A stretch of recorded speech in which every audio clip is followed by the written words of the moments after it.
来看世界棒球12强赛，昨开始拍，却因为这天土风台接近台湾，棒球协会表示讲，若准台北市宣布停办停课，东港的比赛就会先暂停。因为国际赛爱伫个时间内比好耍，无排除伫个天母棒球场的比赛会刷到大鸡蛋，一天比两场。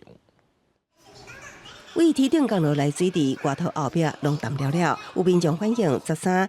台韩大战的时，坐伫大巨蛋第5站拄着漏水，后来风换位也是真败兴。黄先生昨暗都坐伫头前，伊讲有看到，有被滴到啊，他有抱怨一下这样。然后后面好像他有跟人员讲过来，人员就带他就换位置这样。北市体育局表示，10时透早到民众反映亲像漏水的所在勘查，初步判定是空调出风口的冷凝水顺光线滴落来。虽然是漏水，已经要求转向水界线。主办单位棒球协会讲，12强赛有真侪漏水的位拢无赔，也留一寡位置会当补过来坐。虽然满场，可是我们的位置是35000不到，就是把很多会漏水的位置不卖，再来。也留一些位置给我们要有漏水的地方。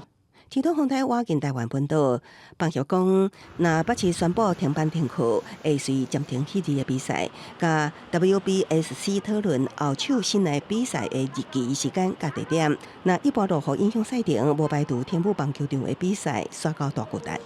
大巨蛋只有1天排1场，我们也有跟远雄有初步讨论过，他们也了解，也愿意配合，如有必要。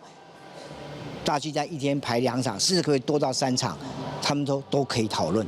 中华队伍赛5场比赛全伫台北大巨蛋暗时，无受天气影响，伫拍败韩国摕到头1胜了后，全队士气真悬，则是赢战另外一队强敌多米尼加。记者综合报道。